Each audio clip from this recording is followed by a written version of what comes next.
In 1970, AT&T tried to sell America a video phone. It had a camera, a screen, a speaker, a monthly bill, and almost no natural reason to exist yet. The machine was called Picturephone. Not Zoom, not FaceTime. The older, heavier Bell system version of the same dream. Live video calls as ordinary communication. AT&T did not merely imagine this future. It built it, demonstrated it, and launched it as a commercial service. The technology worked.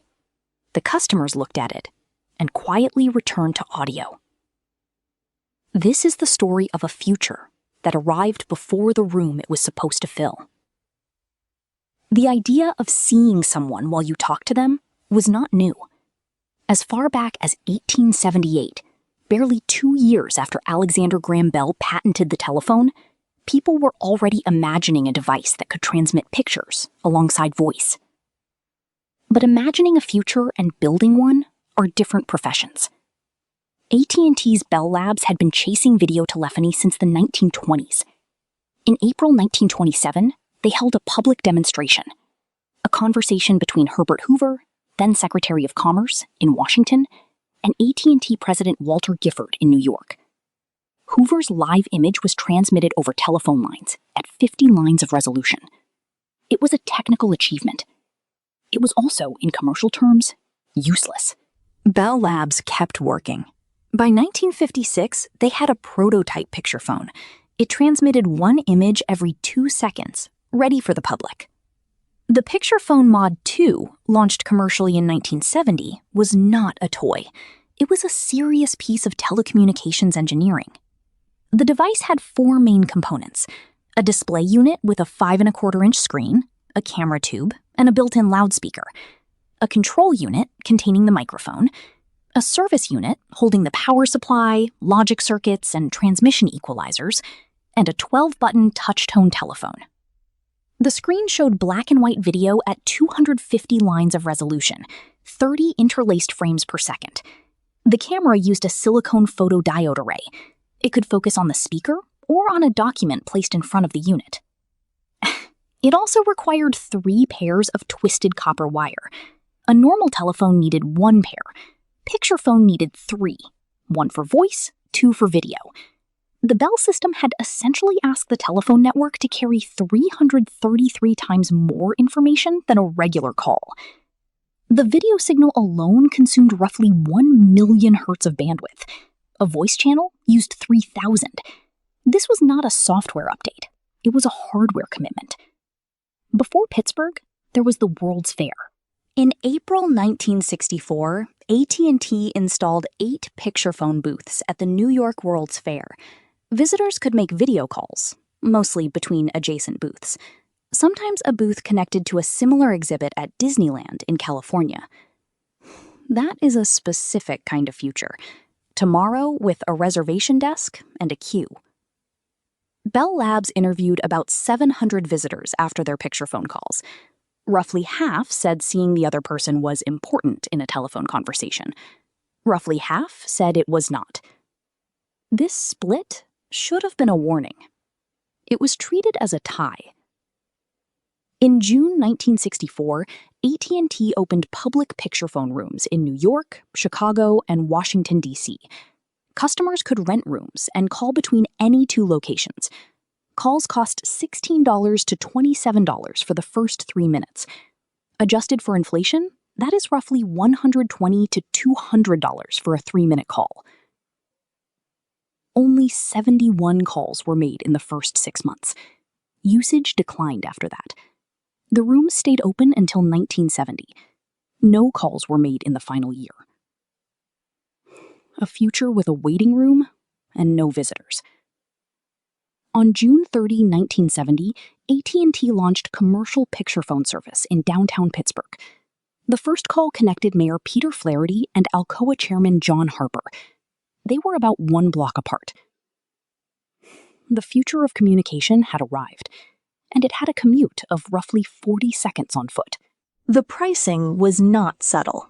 Each company paid $160 per month for the first Picturephone, $50 per month for each additional set, plus a $150 installation charge. The first 30 minutes were included. After that, AT&T charged 25 cents per minute. In 2026 dollars, that is roughly $950 per month before per-minute charges. For a video phone, in 1970, when most people did not yet have push-button phones. AT&T's 1969 annual report had predicted that, with perhaps 1 million sets in use, Picturephone service could become a billion-dollar business by 1980. The Bell system also estimated 3 million units in homes and offices by the mid-1980s, generating $5 billion per year.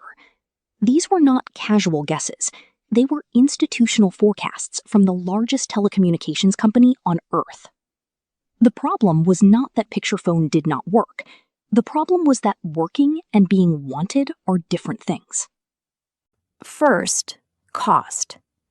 At $160 per month plus per-minute charges, Picturephone was priced for corporate executive suites, not households. The technology worked, but it arrived wearing a price tag that limited its audience to companies that could justify it as a business expense. Second, infrastructure. Each Picturephone needed 3 phone lines, where a normal phone needed 1.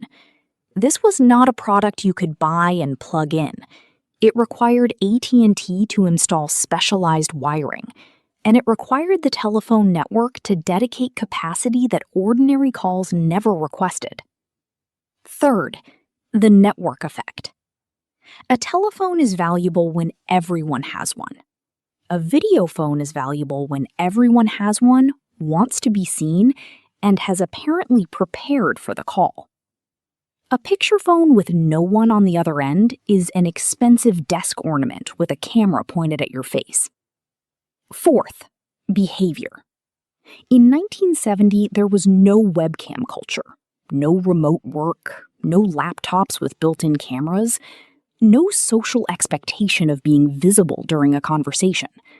AT&T's own survey at the World's Fair had shown that half of people did not think seeing the other person was important. The other half may have been lying.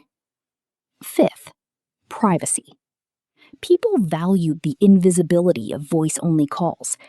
Being seen during a phone call was not a feature for most users. It was an intrusion.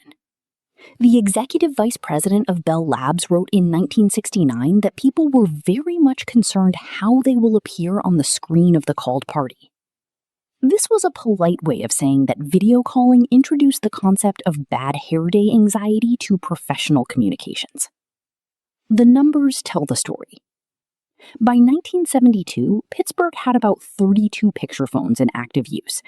Chicago, a larger market, peaked at roughly 453 sets by early 1973. By July 1974, Pittsburgh was down to 5 subscribed Picturephones on the network.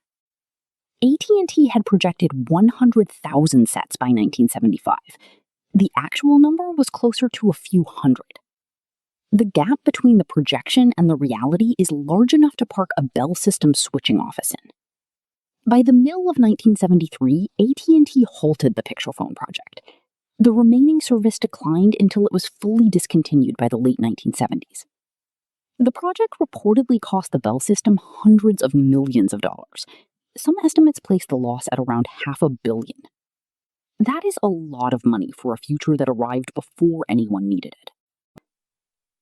The same basic desire returned, seeing someone while you talk to them.